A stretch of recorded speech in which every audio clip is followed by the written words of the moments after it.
जिन महिलाओं ने अपनी संतान प्राप्ति के लिए संकष्टी चतुर्थी का व्रत रखा है उनको संकष्टी चतुर्थी की पूजा के समय ये व्रत कथा अवश्य पढ़नी या सुननी चाहिए। इससे आपको जल्द ही संतान की प्राप्ति होगी और जीवन में आने वाली परेशानियों से राहत मिलेगी। आषाढ़ की पहली संकष्टी चतुर्थी का हिंदू धर्म में बहुत अधिक महत्व है। इस दिन विवाहित महिलाएं व्रत रखकर विधि विधान से भगवान गणेश की पूजा अर्चना करती हैं और बप्पा को उनकी पसंद का भोग लगाती हैं। इसके साथ ही अपनी मनोकामना पूरी करने के लिए गणेश भगवान से प्रार्थना करती हैं। जो महिलाएं संकष्टी चतुर्थी का व्रत रख रही हैं उन्हें पूजा के समय ये व्रत कथा अवश्य पढ़नी या सुननी चाहिए, क्योंकि इस कथा के बिना ये व्रत पूरा नहीं होता और आपकी इच्छा भी अधूरी रह सकती है। राधे राधे। विजडम चैनल में आप सबका स्वागत है। आज हम आषाढ़ मास की पहली संकष्टी चतुर्थी की व्रत कथा सुनेंगे। पौराणिक कथा के अनुसार एक बार पार्वती जी ने पूछा, हे वत्स, आषाढ़ कृष्ण चतुर्थी को बहुत ही शुभदायिनी कहा गया है, आप उसका विधान बतलाइए। इस मास के गणेश जी पूजा किस प्रकार करनी चाहिए, साथ ही इस महीने में उसका नाम क्या है। इस पर गणेश जी बोले, हे माता, पूर्व काल में यही प्रश्न युधिष्ठिर ने भी किया था और उन्हें जो भगवान कृष्ण ने उत्तर दिया था मैं उसी को आपको बताता हूँ। श्री कृष्ण ने कहा कि हे राजन, गणेश जी की प्रतिकारक विघ्ननाशक पुराण इतिहास में वर्णित कथा को कह रहा हूँ, आप सुनिए। हे कुंती पुत्र, आषाढ़ कृष्ण चतुर्थी के गणेश जी का नाम लंबोदर है।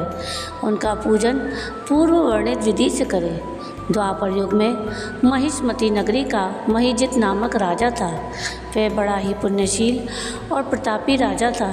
वह अपनी प्रजा का पालन अपने पुत्र की तरह करता था, लेकिन संतान विहीन होने के कारण उसे राजमहल का वैभव अच्छा नहीं लगता था। वेदों में निसंतान का जीवन व्यर्थ माना गया है। यदि संतानविहीन व्यक्ति अपने पितरों को जल दान देता है तो उसके पितृगण उस जल को गर्म जल के रूप में ग्रहण करते हैं। इसी ऊहापोह में राजा का बहुत समय व्यतीत हो गया। उन्होंने पुत्र प्राप्ति के लिए बहुत से दान यज्ञ आदि करवाए, फिर भी राजा को पुत्र की प्राप्ति नहीं हो पाई। उनकी जवानी बीत गई और बुढ़ापा आ गया, लेकिन वंश की वृद्धि नहीं हुई। राजा ने विद्वान ब्राह्मणों और प्रजाजनों के संदर्भ में परामर्श किया। राजा ने कहा कि हे ब्राह्मणों और प्रजाजनों, हम तो संतानहीन हो गए, अब मेरी क्या गति होगी। मैंने जीवन में तो किंचित भी पाप कर्म नहीं किया। मैंने कभी अत्याचार द्वारा धन संग्रह नहीं किया। मैंने तो सदैव प्रजा का पुत्रवत पालन किया और धर्माचरण द्वारा ही पृथ्वी का शासन किया। मैंने चोर डाकुओं को सजा दी, गौ ब्राह्मणों का हित चिंतन करते हुए शिष्ट पुरुषों का आदर सत्कार किया। फिर भी मुझे अब तक पुत्र न होने का क्या कारण है। विद्वान ब्राह्मणों ने कहा कि हे महाराज, हम लोग वैसा ही प्रयत्न करेंगे जिससे आपके वंश की वृद्धि हो। इस प्रकार कहकर सब लोग युक्ति सोचने लगे। सारी प्रजा राजा के मनोरथ की सिद्धि के लिए ब्राह्मणों के साथ वन में चली गई। वन में उन लोगों की मुलाकात एक श्रेष्ठ मुनि से हुई। वे मुनिराज निराहार रहकर तपस्या में लीन थे। ब्रह्मा जी के समान वे आत्मजीत, क्रोधजित और सनातन पुरुष थे। संपूर्ण वेद विशारद, दीर्घायु, अनंत और अनेक ब्रह्म ज्ञान संपन्न वे महात्मा थे। उनका निर्मल नाम लोमश ऋषि था। प्रत्येक कल्पांत में उनके एक एक रोम पतित होते थे, इसलिए उनका नाम लोमश ऋषि पड़ गया। ऐसे त्रिकालदर्शी महर्षि लोमश के उन लोगों ने दर्शन किए। सब लोग उन तेजस्वी मुनि के पास गए। सभी लोग उनके समक्ष खड़े हो गए। मुनि के दर्शन से सभी लोग प्रसन्न होकर कहने लगे कि हम लोगों को सौभाग्य से ही ऐसे मुनि के दर्शन हुए। इनके उपदेश से हम सभी का मंगल होगा। ऐसा निश्चय कर उन लोगों ने मुनिराज से कहा कि हे ब्रह्मर्षि, हम लोगों के दुख का कारण सुनिए। अपने संदेह के निवारण के लिए हम लोग आपके पास आए हैं। हे भगवान, आप कोई उपाय बताएं। महर्षि लोमस ने पूछा, सज्जनों, आप लोग यहाँ किस अभिप्राय से आए हैं? मुझसे आपका क्या प्रयोजन है? पूरी बात स्पष्ट रूप से कहिए, मैं आपके सभी संदेहों का निवारण करूँगा।